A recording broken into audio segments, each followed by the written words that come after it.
You take it from there. Good to be with you.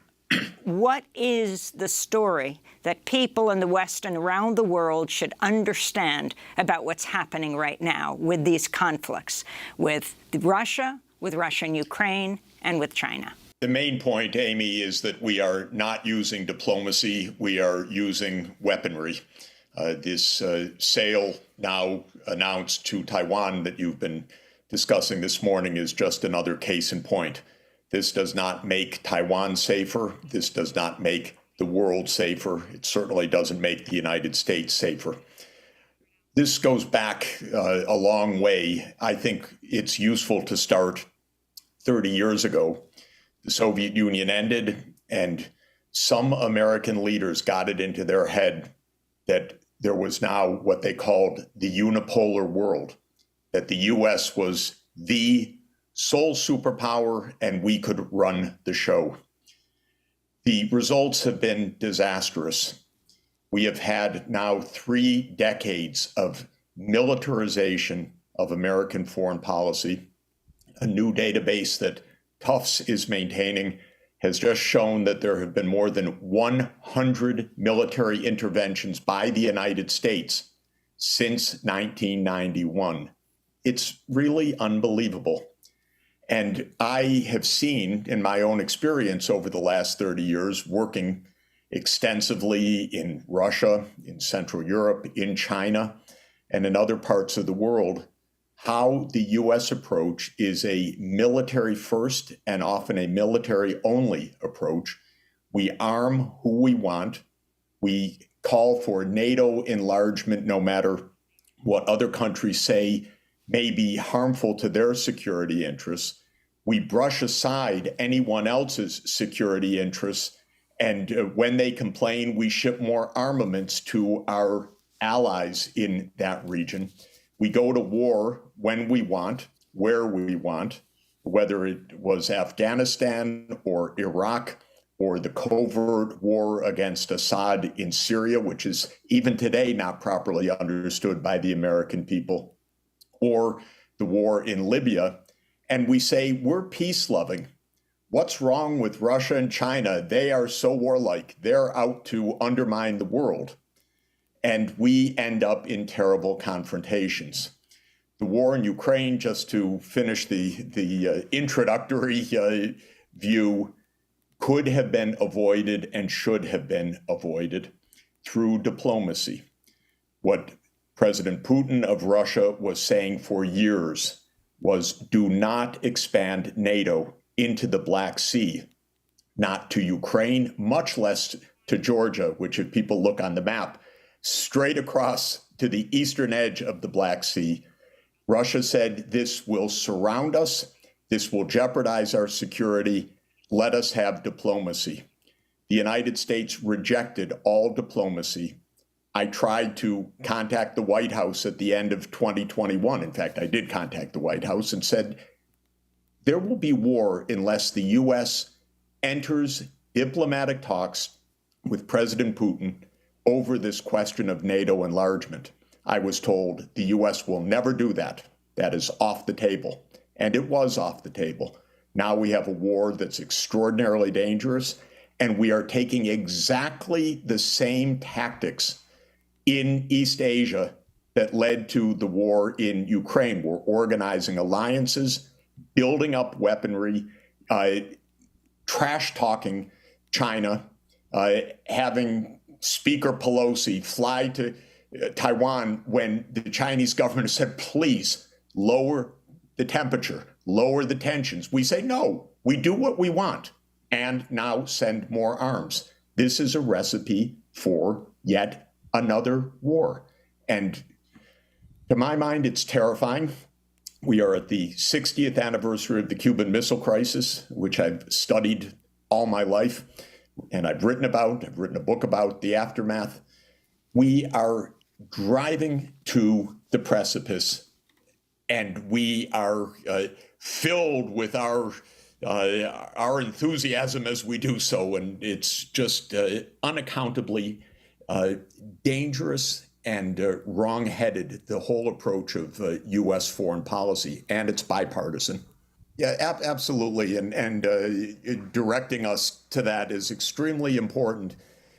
The disproportionate power of the Western world, and especially the Anglo-Saxon world, which started with the British Empire and now the United States, is about 250 years old, so a short period in world history. It happened for a lot of very interesting reasons that the Industrial Revolution came to England first. The steam engine was invented there. That's probably the single most important invention of modern history. Britain became militarily dominant in the 19th century, like the United States was in the second half of the 20th century. Britain ran the show. Britain had the empire on which the sun never set. And the West, meaning the United States and Western Europe, now meaning the US and the European Union, the UK, Canada, Japan, in other words, the G7, the European Union, together, is a small part of the world population, perhaps now roughly 10%, a little bit more, maybe 12.5% if you add in Japan, to Western Europe and the US. But the mindset is we run the world. And that was the way it was for 200 years in this industrial age. But times have changed. And really, since the 1950s, the rest of the world, when it gained independence from European imperialism, started to educate its populations, started to adopt and adapt and innovate technologies. And lo and behold, a small sliver of the world really didn't run the world or didn't have a monopoly on wisdom or knowledge or science or technology. And this is wonderful. The knowledge and possibility of decent lives is spreading throughout the whole world. But in the United States, there's a resentment to this, a deep resentment. I think there's also a tremendous historical ignorance because I think a lot of US leaders have no clue as to modern history, but they resent China's rise. That is an affront to the United States. How dare China rise? This is our world. This is our century.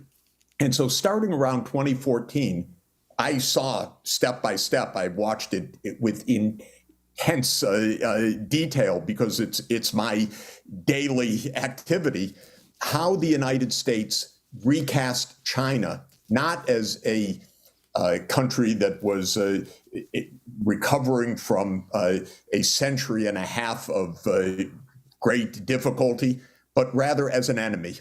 And we consciously, as a matter of American foreign policy, started to say we need to contain China. China's rise is no longer in our interest, as if the United States is to determine whether China is prosperous or not. The Chinese are not naive. In fact, they're extraordinarily sophisticated. They watched all of this exactly the same way that I did. I know the authors of the U.S. texts. They are my colleagues at Harvard or other places. I was shocked when this kind of containment idea started to be applied. But the basic point is the West has led the world for a brief period, 250 years, but feel that's our right. This is a Western world. We are the G7. We get to determine who writes the rules of the game. Indeed, Obama, a good guy on the spectrum of what we have in foreign policy, said, let's write the rules of trade for Asia, but not have China write any of those rules. The U.S. will write the rules. This is an incredibly naive and dangerous and outmoded way to understand the world. We in the United States are 4.2% of the world's population. We do not run the world. We are not world leader.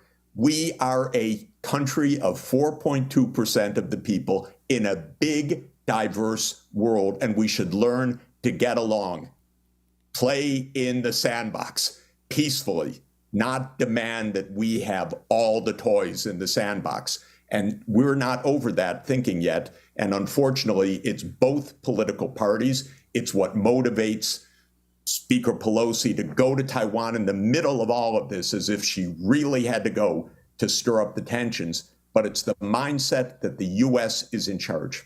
Absolutely. And I had a controlled experiment because I was economic advisor both to Poland and to the Soviet Union in the last year of President Gorbachev and to President Yeltsin in the first 2 years of Russian independence, 1992-93. My job was finance, to actually help Russia find a way to address, as you described it, a massive financial crisis. And my basic recommendation in Poland and then in Soviet Union and in Russia was to avoid a societal crisis and a geopolitical crisis.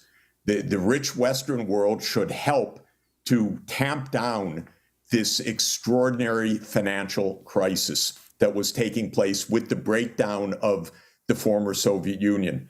Well, interestingly, in the case of Poland, I made a series of very specific recommendations, and they were all accepted by the US government, creating a stabilization fund, canceling part of Poland's debts, allowing many financial maneuvers to get Poland out of the difficulty. And, I patted myself on the back. Oh, look at this. I make a recommendation. And one of them for $1 billion stabilization fund was accepted within 8 hours by the White House. So I thought pretty good.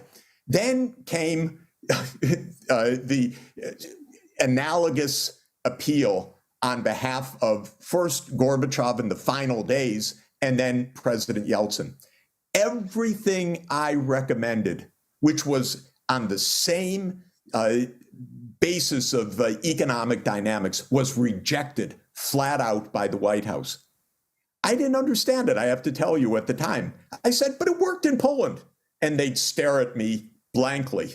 In fact, an acting Secretary of State in 1992 said, Professor Sachs, it doesn't even matter whether I agree with you or not. It's not going to happen. And it took me actually quite a while to understand the underlying geopolitics. Those were exactly the days of Cheney and Wolfowitz and Rumsfeld and what became the project for the new American century, meaning for the continuation of American hegemony. I didn't see it at the moment because I was thinking as an economist how to help overcome a financial crisis, but the unipolar politics was taking shape, and it was devastating. Of course, it left Russia in a massive financial crisis that led to a lot of instability that had its own implications for years to come. But even more than that, what these people were planning early on, despite explicit promises to Gorbachev and Yeltsin, was the expansion of NATO.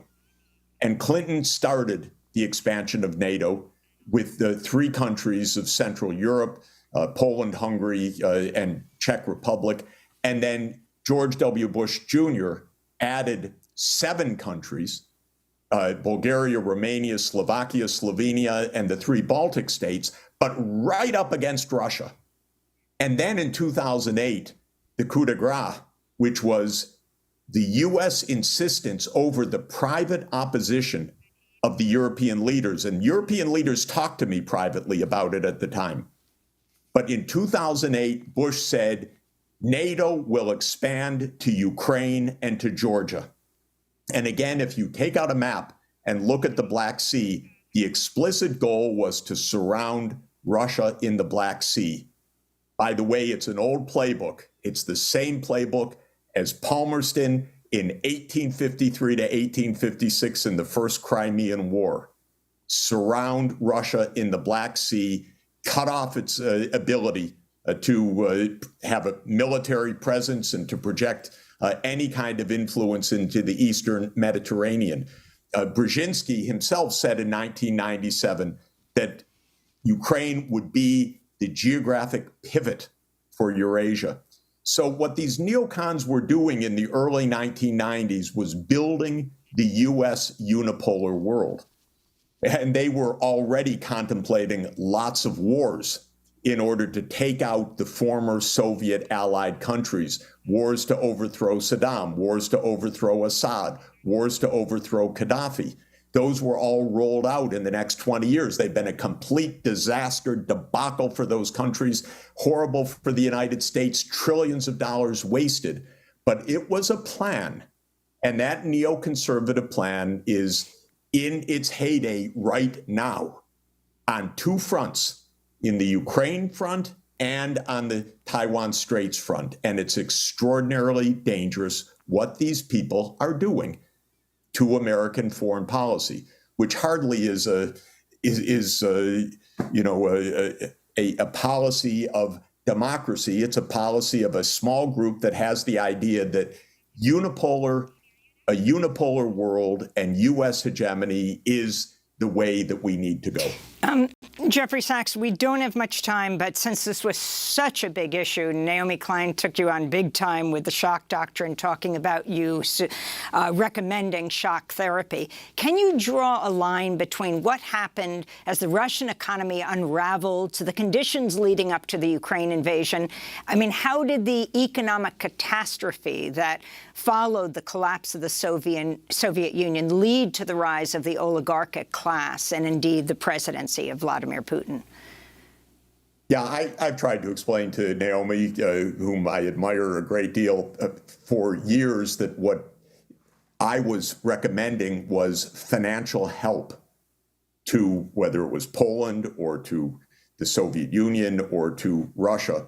I was absolutely aghast at the cheating and the corruption and the giveaways, and I said so very explicitly at the time and resigned over it, both because I was useless in trying to get Western help and also because I did not like at all what was going on. And I would say that the failure of an orderly approach, which was achieved in Poland, but failed in the former Soviet Union because there was no Western constructive engagement, definitely played a role in the instability in the 1990s, definitely played a role in the rise of the oligarch class. In fact, I was absolutely explaining to the US and to the IMF and the World Bank in 1994-95 what was going on. They didn't care, because they thought, well, that's okay. That's for Yeltsin, perhaps, all of that cheating in the shares for loans process. Having said all of that, we have less than a minute. Having said all of that, I think what is important to say is that there is no linear determinism, even from events like that, which were destabilizing and very unhappy and unnecessary, to what is happening now. Because when President Putin came in, he was not anti-European. He was not anti-American. What he saw, though, was the incredible arrogance of the United States, the expansion of NATO, the wars in Iraq, the covert war in Syria, the war in Libya against the UN resolution.